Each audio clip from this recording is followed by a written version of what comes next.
Hello and Happy New Year.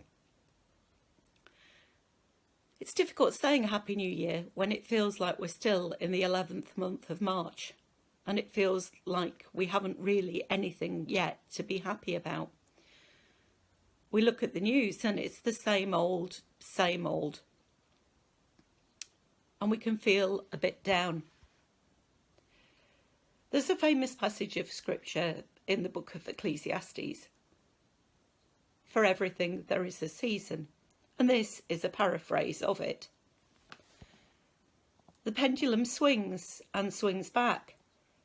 Every action has its equal and opposite reaction. So we are born and eventually we die. We plant seeds in the spring and rip out the roots in the autumn. Killing and healing tread on each other's heels. Buildings go up and get torn down. New buildings emerge from the ruins of the old. The phoenix rises from its own ashes. You lose someone you love. You bounce like a ping-pong ball between tears and hysterical laughter. If despair were forever, we couldn't carry on. But we carry on because we know despair will someday be displaced by dancing again. You can't make love all the time. Sooner or later, you have to become friends. You misplace your house keys, and you find them. You forget someone's name. It comes back to you in the middle of the night. You lose a job, and a new career opens up. You spend the first half of your life gaining possessions, and the second half giving them away. The animated conversations of young lovers mature into the comfortable silences of long familiarity. Why should we expect a single state of mind, a single snapshot of experience to last indefinitely? Does a pendulum stop at the end of its swing? So war and peace, love and hate, togetherness and aloneness inevitably cycle and recycle. This is how God teaches us. Life is full of resurrections. In this new year, I'm not sure if you've made any resolutions. I certainly haven't, but I'm always fascinated by listening to other people's. I'm also very fascinated by the fact that I see seasonal flocks of joggers head past me at this time of year, brightly clad in their lycra plumage, to never be seen again after the first few weeks of January. Now, I tend to be somebody who, as soon as somebody starts talking about sin, and my brain switches off. But I read this, and I was fascinated by it, and I wanted to share it with you. It's about the 7 deadly sins. And they're deadly because they eat away at you and destroy you, in that they take out all the good in our lives. We've heard the list: wrath, lust, gluttony, greed, envy, sloth and pride. But don't switch off yet. Wrath isn't being angry. It's being angry when the reasons are baseless. Lust isn't about love.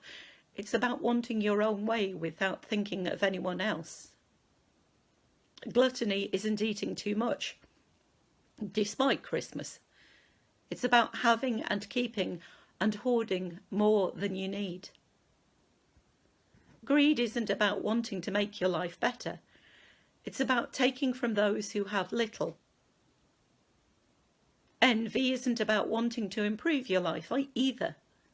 It's about being dissatisfied with the good you have. Sloth, laziness, isn't about being exhausted. It's when you contribute nothing but still expect rewards. Pride isn't when you've succeeded in accomplishing something difficult.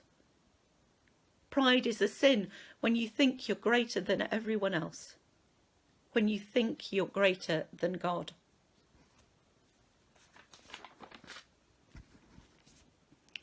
So, what does the Lord require of us? What resolution should we be making? Micah chapter 6 verse 8 says this: to act justly, to love mercy, and to walk humbly with your God.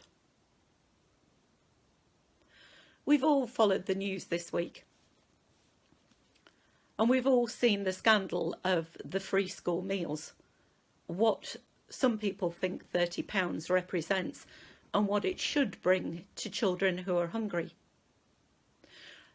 There's no reason, especially in the UK, for anyone to be hungry. The Newark Food Bank is still up and running and working hard. Just check out their website to see the list of the most needed items. Loving mercy. Well, mercy isn't really a word we use, but kindness certainly is. And we can be kind. Now, there's a story of a set of theology students taking an exam on Kant's moral philosophy, which I promise you I won't be talking about because I know nothing about it. But moral philosophy is about acting appropriately and kindly. It was a 2-hour exam with a 10-minute break in the middle. I don't think I've ever had an exam where there's a break in the middle, but there was in this one. The students scribbled frantically for the first 50 minutes, trying to get all their ideas down in answer to the essay questions on the exam paper. When the 10-minute break came, they dashed out, went to the loo, got a drink of water. They couldn't talk to each other, and there was somebody out there supervising them. But 10 minutes is quite a long time, and there was somebody on the corridor who wasn't part of their group. They were down on the floor, hunched in over on themselves, looking utterly dishevelled and miserable. Well, all the students milled around, keeping their own thoughts to themselves, rehearsing their answers in their head, hastily sipping their water. A couple of them had got drinks from the vending machine. And then they headed it back in and continued their exam, writing frantically for the remaining hour. Well, several weeks passed before the exam results came out, and everyone failed. So, of course, they all rounded on their professor and said, well, how on earth could you possibly fail all of us? Some of us are bound to have got the exam questions right. Well, one of the people supervising them on the corridor had been their professor. He'd watched all the students, and not one of them had gone to the man on the corridor and asked him if he was okay. In 2 hours on moral philosophy, in 2 hours and an exam for what it is to act in the right way, not one of them had taken the time in 10 minutes to be simply kind. All of them had failed. The last time I spoke in the 10 minutes, I did speak a little on Deuteronomy and about loving God.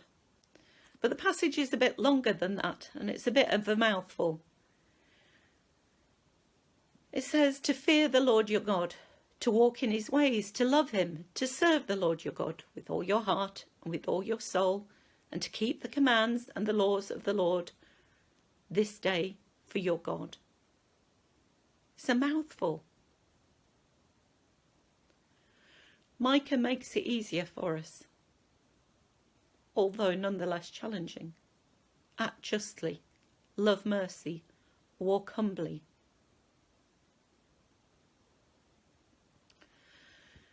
It seems a challenge even at the minute to go out for a walk, never quite sure of what the rules are, and making sure we keep far away from everyone. But there's somebody we can always walk with, and we can always spend time with God. And if in our walk we do nothing else but shut up and take time to listen, that requires a certain degree of humility. I don't know what your resolutions are, and I've already said I haven't got any. But we can do certainly a lot worse than to stick to Micah. We can embrace acting justly, loving mercy, and walking humbly. And even if we've come into January thinking, well, 2021's no better than 2020, if we feel a little bit despairing, if we feel miserable, that the weather's no brighter, that the days aren't longer, that there's been no change, we remember that each day we're given a fresh start with God. New Year for us isn't just the 1st of January. Each day for us is filled with expectation and resurrection. And I'll close with a blessing that I've found and I've slightly changed. May peace break into your house and thieves steal your debts. May your pockets be magnets for money. May love stick to your face like honey, and may laughter assault your lips.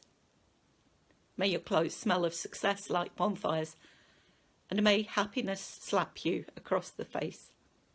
May your tears be of laughter and joy.